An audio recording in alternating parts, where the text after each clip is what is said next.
জাপানের ফিল্মমেকার ও animator Hayao মিয়াজাকির Ghibli স্টুডিওর তৈরি অ্যানিমেশনের আদলে যে কোনো ছবিকেই বদলে দিচ্ছে চ্যাটজিপিটি বা গ্রোকের মতো কৃত্রিম বুদ্ধিমত্তা।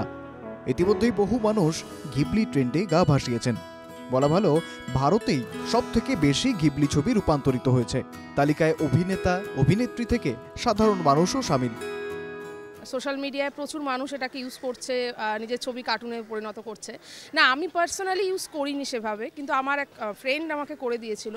কিন্তু সত্যি কথা বলতে এটা নিয়ে মানুষ যতটা ইন্টারেস্ট দেখাচ্ছে, বেশ কিছু আর্টিকেলও পড়লাম যেখানে বলা হচ্ছে যে এটা একটা সতর্কতা করা হচ্ছে যে ছবিগুলো মিসইউজ হতে পারে বিভিন্ন সাইট থেকে।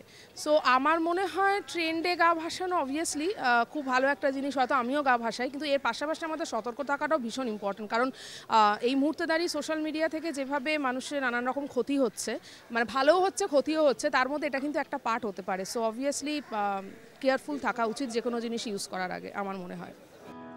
কৃত্রিম বুদ্ধিমত্তাকে কাজে লাগিয়ে নিজের ছবিকে পরিবর্তন করাই আদতে ক্ষতি ডেকে আনছে, এমনটাই বলছেন সাইবার বিশেষজ্ঞরা। কিন্তু আমি যে ফটোটা বানানোর জন্য তাদের দিলাম, মানুষ কেন ভাবছে না সেই ফটোটা কোথায় যাচ্ছে?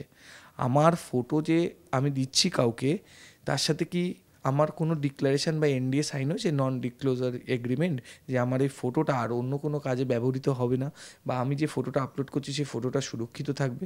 ফেসবুক কিন্তু দিয়েছে, যার জন্য ফেসবুকে ক্রাইম হলে কিন্তু আমরা পুলিশে জিডি করতে পারি, সেই টার্মস অ্যান্ড কন্ডিশনগুলো রয়েছে।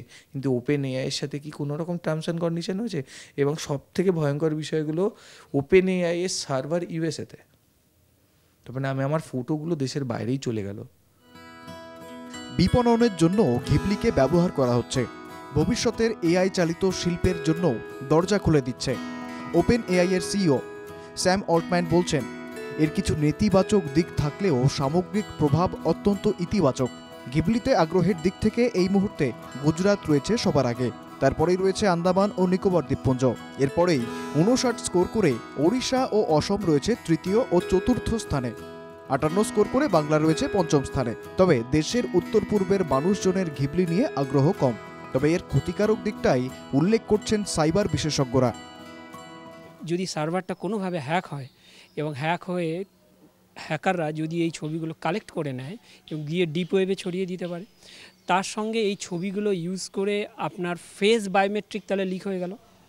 ফেস বায়োমেট্রিক যখন লিক হয়ে গেল, আমরা ফেসিয়াল অথেন্টিকেশন যেগুলো ইউজ করি, ধরুন ডিজিটাল ডিভাইস, মোবাইল, ল্যাপটপ, এখন ফেসিয়াল, প্লাস ব্যাংকে এখন অ্যাকাউন্ট খুলতে গেলেও অনেক জায়গায় ভিডিও কেওয়াইসি ইউজ হচ্ছে, যেখানে ফেস বায়োমেট্রিক ইউজ হয়। তাহলে আপনার ফেস বায়োমেট্রিক হ্যাক হয়ে গেলে তো খুব সাংঘাতিক জিনিস, আপনার তো ব্যক্তিগত তথ্য চুরি হয়ে যাবে পুরো। এই একটা রিস্ক থাকছে। সেকেন্ড রিস্ক থাকছে, আপনারই এই ছবি ইউজ করে ডিপফেক টাইপের ভিডিও বানানো যেতে পারে।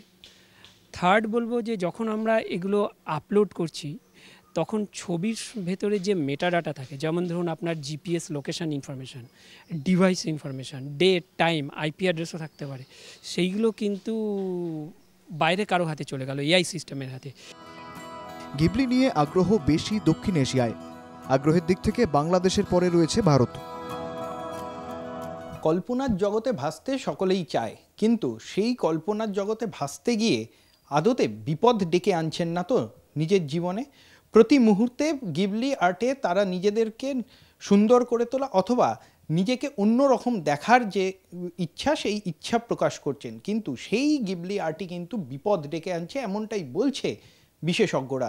যদিও এখনও পর্যন্ত এই সাইবার বিশেষজ্ঞ যারা রয়েছেন তারা বলছে কোনো ডেটা পাওয়া যায়নি যে কারুর কোনো রকম সিকিউরিটি হ্যাম্পার হয়েছে কিনা। যদিও এই সিকিউরিটি হ্যাম্পার হতে পারে বলেই আশঙ্কা প্রকাশ করছেন এই সাইবার বিশেষজ্ঞরা, কারণ তারা মনে করছেন যখনই এই এআই ফরম্যাটে ঢুকতে হচ্ছে, অর্থাৎ চ্যাট জিটিপি সেখানে ঢুকতে হচ্ছে, সেই সময় সাইন ইন করতে হচ্ছে, এবং সাইন ইন করার সাথে সাথে তার যে ব্যক্তিগত তথ্য, সেই তথ্যগুলো চলে যাচ্ছে সেখানে, এবং তার যে ছবি, সেই ছবিটাকেও তৈরি করে দেওয়া হচ্ছে কার্টুনের মতো করে। ফলে বিপদ আসতেই পারে, তাই সতর্ক থাকার জন্যই বার্তা দিচ্ছেন সাইবার বিশেষজ্ঞরা। তাই সতর্ক থাকুন, আনন্দে ভাসুন, কিন্তু সতর্কতা অবলম্বন করুন, এমনটাই বলছেন সাইবার বিশেষজ্ঞরা। ক্যামেরায় রাজশেখর দাসের সঙ্গে ইন্দ্রনীল ঘোষের রিপোর্ট, এনকেটিভি বাংলা, কলকাতা।